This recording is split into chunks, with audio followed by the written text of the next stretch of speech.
ប្រវត្តិប្រេងនិទានបារមីវត្តម៉ែបាន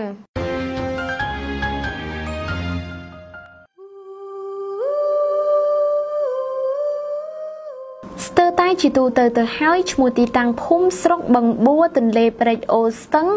រហូតដល់វត្តអារាមនានារបស់ខ្មែរយើងមួយចំនួនរមែងជាប់តាក់ទងទៅនឹងប្រវត្តិសាស្ត្រនិងរឿងព្រេងនិទានផ្សេងៗពីគ្នាតួយ៉ាងវត្តម៉ែបានដែលស្ថិតនៅក្នុងភូមិម៉ែបានឃុំស៊ីធរស្រុកសាច់កណ្ដាលខេត្តកណ្ដាលយោងតាមការរៀបរាប់ដំណើរតគ្នារបស់ចាស់ព្រឹទ្ធាចារ្យដែលបានចេះចាំនៅប្រវត្តិរឿងរ៉ាវទាំងនេះបានឲ្យដឹងថាម៉ែបានគឺជាមេដាបង្កើតរបស់ស្ដេចកនហើយក៏ត្រូវជាមេដាក្មេករបស់ព្រះបាទស្រីសុគន្ធបុត្រផងដែរ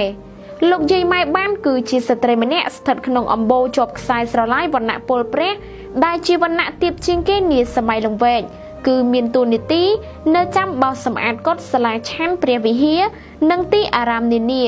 ដោយសារតែមានសម្រស់ផូរផង់បានបណ្ដាចិត្តឲ្យនាម៉ឺនដែលបម្រើការងារក្នុងរាជវាំងម្នាក់ឈ្មោះពិជ័យនាគបាក់ចិត្តស្រឡាញ់រហូតបំពេញរនាំងវណ្ណៈយកធ្វើជាភរិយាបន្ទាប់ពីរួមរស់ជាស្វាមីភរិយា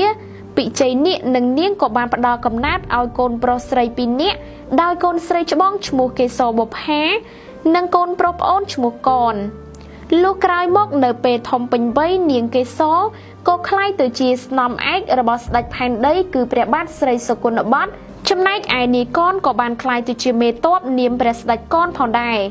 ក្រោយមកដោយសារតែព្រះបាទសុគន្ធបុត្រជឿសម្ដីញុះញង់របស់មន្ត្រីលេមលើមក៏បានរៀបចំគម្រោងសម្រាប់នាងកនដែលនាងកនដឹងខ្លួនមុន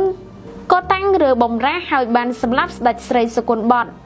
រួចឡើងគ្រងរាជ្យនៅក្នុងព្រះជន្ម29ព្រះវស្សាលោកសោយរាជបាន14ព្រះវស្សាក៏ចូលទីវង្គតក្នុងសង្គ្រាមជាមួយនឹងព្រះបាទអង្គច័ន្ទរាជាដែលជាប្អូនរបស់ព្រះបាទស្រីសុគន្ធបុត្រក្នុងព្រះជន្មាយុ42វស្សានាគ្រិស្តសករាជ1525ព្រះតេជគុណកែវពឹងព្រះជន្ម86ព្រះវស្សាចៅអធិការវត្តម៉ែបានមានធរណីកាថាទីអារាមនេះមានអាយុកាលជាង5សតវត្សមកហើយត្រូវបានស្ដេចកនត្រាស់បង្គាប់ឲ្យកសាងឡើងហើយត្រូវបានដឹកនាំកសាងដោយព្រះសុគន្ធាធិបតីសិរិសង្ឃនាយកអតីតចៅអធិការនិងជាព្រះគ្រូរបស់ស្ដេចកនលោកតាសង្គ្រាចវត្តបានមានធរណីកាដំណើរថាតាំងពីសម័យយូរលង់ណាស់មកហើយទីនេះសុទ្ធតែជាទឹកមានតែកោះមួយប៉ុណ្ណោះដែលសប្តាហ៍ថ្ងៃគឺជាបរិវេណវត្តនេះឯងនៅថ្ងៃមួយនាសម័យនោះមានសំពៅចំនួនរបស់ជនជាតិចិនមួយគ្រឿងបានបើកមកគឿងនៅក្បែរកោះមួយនេះហើយទីនោះក៏ជាប់ឈ្មោះថាទួលសំពៅរហូតមកដល់សម័យបច្ចុប្បន្ននៅពេលសំពៅគឿងទៅមុខមិនរួចថយក្រោយក៏ពុំបានពួកក្រុមឈ្មួញចិនក៏បានបួងសួងថាបើសិនសំពៅរបស់ពួកគេទៅមុខរួចពួកគេនឹងកសាងព្រះពុទ្ធអង្គចូលបរិនិព្វានមួយអង្គថ្វាយបារមីដែលថែរក្សាទឹកដីនៅទីនេះបន្ទាប់ពីបានបែបបន់សម្រេចដោយបំណងក្រុមនាយសំពៅចិនទាំងនោះក៏បាននាំគ្នាកសាងរូបសំណាកព្រះពុទ្ធយាងចូលបរិនិព្វានតើតែរួចរាល់តាមការសន្យាទើបនាំគ្នាចេញសំពៅបន្តដំណើរតទៅមុខទៀតហើយមេដាបៃតារបស់ស្ដេចកនគឺជាអ្នកបម្រើនៅចាំមើលថែរក្សាបោសសម្អាតនៅទីនោះក្រោយមកនៅពេលដែលព្រះនាងកេសរបុប្ផាជាបងស្រីស្ដេចកនបានឡើងជាស្នំឯករបស់ព្រះបាទស្រីសុគន្ធបុត្រក៏បានត្រាស់បញ្ជាឲ្យសង់រោងគ្របពីលើព្រះពុទ្ធរូបចូលបរិនិព្វានបន្ទាប់ពីបានគ្រងរាជ្យស្ដេចកនក៏បានបញ្ជាឲ្យកសាងទីអារាមនេះសាជាថ្មីឡើងវិញដើម្បីជាកិច្ចតបស្នងសងគុណដល់គ្រូដែលបានចិញ្ចឹមបីបាច់បង្ហាត់បង្រៀនខ្លួនរហូតក្លាយជាស្ដេចផែនដីប៉ុន្តែវត្តសាងសង់ពុំទាន់រួចរាល់ផងលោកយាយបានជាមេដាក៏ទទួលអនិច្ចកម្មទៅចំណែកស្ដេចកនក៏បានកោះហៅនិមឺនសពមុខមន្ត្រី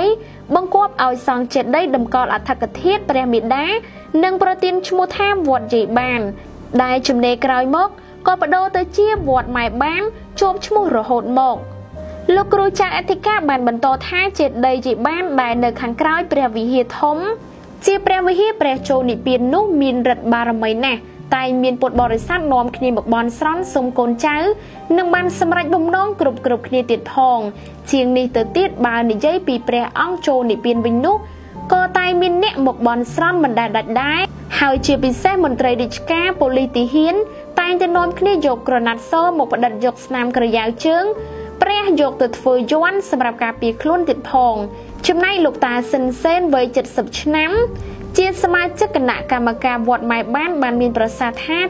ទីអារាមមួយនេះមានព្រះវិហារដល់ទៅ2ឯណោះដែលខុសពីវត្តទូទៅមានព្រះវិហារតែមួយប៉ុណ្ណោះគឺទី1ព្រះវិហារចាស់ឬហៅថាព្រះវិហារចូលនិព្វានជាបូជនីយដ្ឋានដ៏ស័ក្តិសិទ្ធិសម្រាប់ប្រជាពុទ្ធបរិស័ទបែរបន់បួងសួង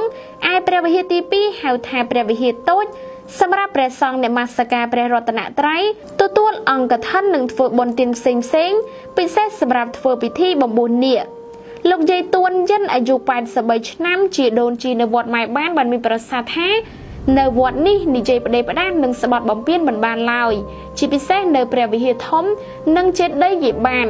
មេដាស្ដេចកូនតែម្ដងចេតិយមេដារបស់ស្ដេចកូនពិតជាមានឫទ្ធិបារមីណាស់សូម្បីតែកាលពីជំនាន់ប៉ុលពតក៏មិនហ៊ានធ្វើអ្វីឲ្យប៉ះពាល់ផងដែរចំណែកកាលពីប្រមាណឆ្នាំមុននេះមានជនខិលខូចមួយក្រុមបាននាំគ្នាលួចជីកកកាយយកវត្ថុមានតម្លៃនៅក្នុងចេតិយ